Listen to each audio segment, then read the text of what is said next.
mas também tem, eu acho que, suas boas coisas a militância. Ajuda mais, com certeza. Eu não tô falando que a militância é ruim, eu não falei isso. Só falei que assim, nesse caso do Giannichini em si, pra terem execrado o trabalho antes de estrear, foi uma injustiça que ele passou. Perfeito, não tô falando do caso do Eu estava na Giannichini. pré-estreia, vieram perguntar o que você acha. Eu falei, eu acho perfeito ele fazer uma drag. Claro. Fantástico, ele teria de fazer.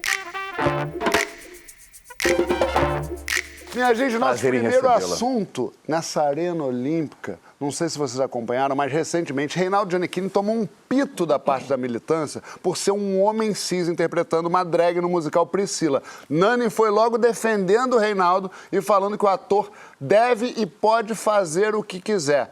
Vem no nosso QR Code e na nossa hashtag Papo de Segunda no GNT para debater que reivindicações você acha válidas e quando você acha que acaba tendo um certo efeito colateral que prejudicam quem precisa ser ajudado. Nani, Sim. primeiramente, muito bem-vinda. Obrigada pelo convite. E segundamente, me explica, o que te fez ir em defesa do Gianni no meio dessa polêmica que ele começou a ser? Independente de ser o Gianni, se não fosse o Gianni e tal, eu acho que eu estaria indo contra ao princípio básico do teatro, que é representar. O teatro é o único espaço que foi inventado, a única arte milenar que antecede o cristianismo, que até hoje é tão pulsante por isso, porque ele te dá espaço de você olhar, observar e ter catarse que diz respeito à sua existência. Catarse, quando você vê uma coisa, você fala, isso acontece comigo. E é um espaço que já foi muito machista, que não era dado o direito às mulheres sequer de interpretar. Shakespeare morreu sem ver uma personagem dele feito por uma atriz cis, uma atriz mulher. Então, assim, é um espaço, você pode ser o que você quiser. Você pode ser rei, você pode ser príncipe, pode ser louco, pode ser mendigo, você pode ser o que você quiser. Então, quando você tira de um ator a capacidade de criar, de transportar no que ele quiser, você tira a capacidade de se trabalhar, de se interpretar. Então, quando o mundo vai evoluindo, vai criando esses movimentos políticos, essas militâncias todas, mas tem que tomar cuidado, que é o seguinte, cada um vai te olhar com o olho que tem, baseado até no princípio dos olhos de onde ele pisa. Isso não é meu, isso é do bofa. Então, assim, quando você vê uma pessoa que te olha com certo conceito, se ela não pode fazer isso, ela não consegue fazer isso, isso é um equívoco muito grande, porque nem a gente sabe o que a gente pode fazer, até que você precisa usar seus mais profundos instintos e capacidades para isso. Quando você tira de um ator a capacidade de interpretar tal coisa, você fica literalmente tarjando ele de uma tarde, já só pode fazer aquilo. Vou te dar um exemplo. Assim como a militância entrou numa onda de contra o Giannichini fazer uma drag, porque ele não é a drag pessoal, na vida dele, não, drag, não viveu como drag, eu seria assim impossível, então, interpretar no cinema uma mãe cis, que eu fui mãe do Nabote, no Dia 5 Estrelas. As duas últimas novelas que eu fiz uma mulher cis, uma curadora de um museu, depois uma cartomante também, no Quanto Mais é Melhor. E assim por diante, quando eu fiz agora o Dia 5 Estrelas, eu faço uma diretora de um concurso de Miss, que é uma mulher cis também. Então, seria assim, eu seria literalmente tirada de mim o direito de fazer alguma coisa. O Giannichini foi uma coisa muito certa quando ele foi se defender. Ele fez um psicopata agora, numa série. Ninguém reclamou por ele não ser psicopata. Então, como é que ele pode fazer uma drag porque não é uma drag pessoal? Ah, mas aí está diante do trabalho de alguém que é drag. Não, porque talvez uma pessoa que é drag não teria as nuances especiais que este ator, para fazer o que ele faz, que é um pai, na peça Priscila, ele é um cara que teve um filho, ele vai, inclusive, ajudar a mãe do filho dele a salvar um hotel que está meio de perna bamba. Por isso que ele sai naquela aventura pelo deserto todo para poder fazer o show lá. Então, quer dizer, você acaba limitando um ator de fazer uma coisa que ele pode ser muitas coisas. Só para localizar o debate, explica o que exatamente é uma drag. Porque muita gente confunde, né? Fala, o que é drag? O que é uma drag? Uma drag é uma pessoa que se veste de uma forma exuberante, de uma mulher, por exemplo, a drag queen. Agora, a drag king é quando é o contrário, é quando a mulher se veste de homem. Mas a drag queen, que são mais celebradas, mais festivas, quando ela usa uma exuberância feminina, que às vezes uns cílios, usa um toldo, ao invés de um cabelo, usa uma torre de pisa, ao invés de um salto, usa uma plataforma, perna de pau, é tudo elevado ao cubo. E usa-se isso para um trabalho artístico, tem aquela nomenclatura no palco. Quando acaba o trabalho artístico, ele tira aquilo tudo, deixa de ser Branca de Neve e volta a ser Dunga. Não é um problema artístico isso, é um problema de criatividade do mercado. O mercado que faz isso com a gente, ele coloca a gente numa ideia, né? E ele fica achando que a gente é aquilo para sempre. Se a gente não ficar mostrando que a gente sabe fazer outras coisas, a gente vai ficar se repetindo para o resto da vida, porque é isso que funciona para essa entidade cega, digamos assim. E aí, o que me deixa triste, na verdade, eu também concordo com a Nani 100%. Eu acho que, principalmente no teatro, né, você pode fazer tudo. Todo artista pode fazer tudo. Ele tem que estar livre para ele poder ser o que ele quiser. E esse é o grande barato do teatro. Senão, por exemplo, uma pessoa negra não pode dublar um personagem indígena. Ainda tem que começar a entrar mais nisso para poder entender. Então, vamos ressocratear esse assunto. Eu entendo perfeitamente essa reivindicação, acho que tem que fazer mesmo, mas acredito que isso é um movimento dos diretores, dos autores e dos produtores de elenco para chamar a Nani para fazer a Odete Roitman, para chamar a Nani para fazer personagens que não são taxados só como personagens do que ela já é. Até porque a gente, como artista, a gente quer ser diferente do que a gente já é. E a gente pode ter essa via cômica, a gente é engraçado por natureza, até porque você escolhe na vida ser solar ou ser soturno. Eu fui convidado em 2016 pelo Otávio Martins para fazer no teatro uma peça chamada Caros Ouvintes, uma mulher extrema-direita, homofóbica e militar. Essa que é a graça. Inclusive, a gente tem imagens dessa senhora de extrema-direita. Olha aí. Cada prêmio, ó. Ela denuncia um colega do próprio dele. Como é que é, dona Emília? Falou? Eu só disse a verdade. Fica divino quando isso acontece. Eu estou do lado certo. Eu estou do lado de Deus, da família, do direito à propriedade. Eu tenho os meus princípios. Eu acredito nos princípios. Péricles, pelo amor de Deus, perto. Péricles, fala pra eles. Eu sou uma mulher de princípios. Coisas que nem o senhor, seu Wilson, e nem aquele seu companheiro de pederastia sabem o que é. Eu sou uma mulher de palavra. Da palavra. A da Bíblia. E posso garantir, seu Wilson, que há de chegar um dia em que pessoas como o senhor serão varridos à face da terra como os pecadores foram expulsos do paraíso. Não é você, isso que é genial, isso que é maravilhoso. Quando o Otávio me propôs fazer esse personagem, eu falei assim, você tá maluco? Ele falou, Nani, se você fizer com verdade, você vai ter a plateia na mão. Era um solilóquio que eu saía da cena, ia pra boca de cena e a luz estava em mim. A plateia ficava petrificada. Claro. Petrificada durante muitos segundos. Aí tinha uma fala só do Oscar Felipe, falava assim, ó, é pra isso que a senhora reza, dona Melinda? E voltava a peça. Fui indicada a prêmio. Pela revista Quente Teatro. Perdi para Cristiano Torlone, olha que chato. Se faz isso com tudo, não fica só diversa no pessoal, fica diversa nos personagens também. De tirar aqueles artistas do lugar comum que a gente sempre enxerga eles. De botar a pessoa para fazer um personagem completamente. Também, né? Roteiros. Aí os roteiros começam a se modificar porque tem participação. Você não pensa nessa pessoa aqui, é mais difícil, porque ninguém pensou. Mas, por isso que essa militância é muito complicada, que ela limita, né?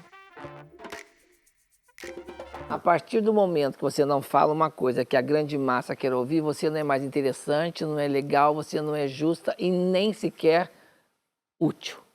Isso já aconteceu outras vezes ou você Várias sentiu mais, vezes em mais vários agora? assuntos, de parada gay, que eu não vou há 22 anos, até, por exemplo, na última eleição, que eu não demonstrei para quem eu ia votar.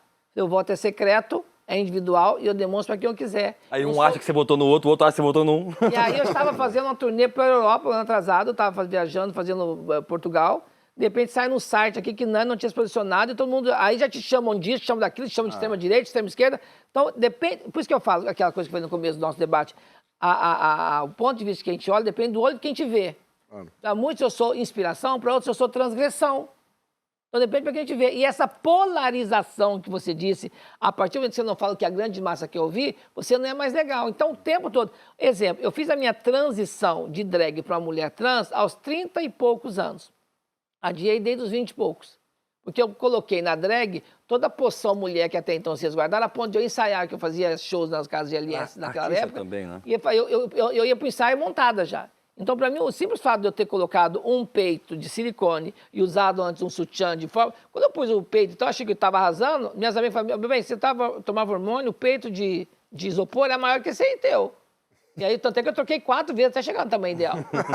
Eu tinha pode falar a marca aqui? Pode falar. Tinha um pão de queijo, Big Mac, mas tinha feliz agora. Entendeu? Hoje em dia estamos... 850 ml, que eu falava pra boca, é royal, mas e é real. Então, quando você, na verdade, você não tem aquela posição que eles querem ouvir de você, você não está militando. Agora, entenda uma coisa, para uma trans como eu, fiz agora 59 anos, a gente não esquece, por exemplo, no Brasil, Não sou de somatizar débito, somatizo só crédito. Se eu fosse contar aquelas agulhas que a vida já me deu, as portadas na cara que eu levei, os corre com mala de show durante a noite, de madrugada, para correr de curriola, de doido da rua, você não sabe nem de onde era, se era careca do ABC, se era... Você não sabe o que era, você corria. Não tinha Uber naquele tempo. Eu fazia show na noite, fazia no sábado 7 shows à noite. Se eu fosse somatizar isso, eu não estaria aqui. Então, se eu gosto, por exemplo, de fazer questão de entrar pelo lado da porta da frente, que a porta do fundo sempre foi dada, esperada para pessoas como eu. Exemplo, cheguei na TV Globo com 54 anos, fazer um personagem chamado Marcos Paulo, novela chamada Sete Guardião. Era um personagem que era um químico, se tornou trans e não quis mudar de nome. A militância caiu de porrete em cima, porque como que eu ousava fazer um personagem que fez a transição e queria ser chamado pelo nome de homem? Agora, só porque a Nani People se deixou levar e fazer um personagem que não era... E um detalhe, eu era uma trans que era uma química, que morava em Paris e bem conceituada. Anos antes, deixei de fazer um outro personagem na outra emissora, que ia fazer uma traficante, chefe de... Falei, não, isso eu não vou fazer, porque isso é o que mais tem, hein? Vou fazer uma trans desse jeito, muito obrigado, não quero fazer, não. É o que esperam que eu faça. Eu fiz exatamente o contrário. Então, quando você não faz o que a pessoa quer ouvir, ninguém levou em conta de ser um personagem, vamos dizer, decente, um personagem estudado, um personagem formado, eloquente e elegante. Não. Tinha que ser a traficante, a chefe do quarteirão, a dona da cafetinagem. Tal. Não foi o que eu fiz. E o personagem, por chamar Marcos Paulo, eu recebi críticas, acharam que eu fiz desserviço à comunidade. Eu considero, João, que radicalização em si não é um problema. Porque veja o que a gente trouxe aqui, né? A sociedade brasileira, não só a brasileira, mas nós somos brasileiros, está conversando sobre a realidade brasileira. Tem um problema grave de desigualdades de direitos, de participação, de visibilidade socioeconômica, etc. e tal. Isso me parece um problema a ser enfrentado de maneira radical. Então, eu considero que a sociedade brasileira deva se mobilizar radicalmente para corrigir determinadas... Para mudar mais rápido. Para corrigir determinadas desigualdades. São desigualdades socioeconômicas. Eu defendo medidas radicais para combater desigualdades socioeconômicas. Aí tem um debate aí. Nem sempre é um debate fácil. Nem sempre você quer ser radical... e você é radical na direção certa. Ainda tem esse problema, tá? Mas, no que a gente está discutindo aqui, eu penso que devemos ser radicais em exigirmos que a sociedade brasileira corresponda à sua diversidade. Então, acho que devemos ser radicais em exigir educação universal de boa qualidade para pretos, pardos, brancos, pobres, ricos, etc. Ricos, em geral, não vão para a educação pública, né? Porque já existe educação privada de boa qualidade. Acho que devemos ser radicais em exigir que o nosso sistema de representação política corresponda à diversidade da sociedade. Então, tem que ter mais pessoa trans, tem que ter mais pessoa preta, tem que ter mais mulher. Tudo isso deve ser radicalizado. A radicalidade não é um problema. O que é o problema? O problema é quando você... transforma determinados princípios que não são necessariamente corretos em dogmas e você intimida quem pensa diferente. Por exemplo, uma coisa é a Nani aqui defendendo a posição que ela defendeu em relação ao Gianecchini. Outra coisa seria o Eduardo, um homem branco, hétero, cis, etc., defendendo a mesma posição. A chance de ele ser intimidado num assunto que, entretanto, é controverso, admite controvérsia. A Nani pensa de uma maneira, tem outra pessoa que pode pensar de outra maneira. A sociedade brasileira deveria pensar, poder se dar o direito de pensar isso mais profundamente, sem intimidar ninguém. Então, para mim, esse é o problema. Isso não é exatamente radicalização, isso é falta de pensamento de militante. Militante é o seguinte, militante é um papel específico na sociedade. O militante é aquele que deve transformar determinadas ideias em ação.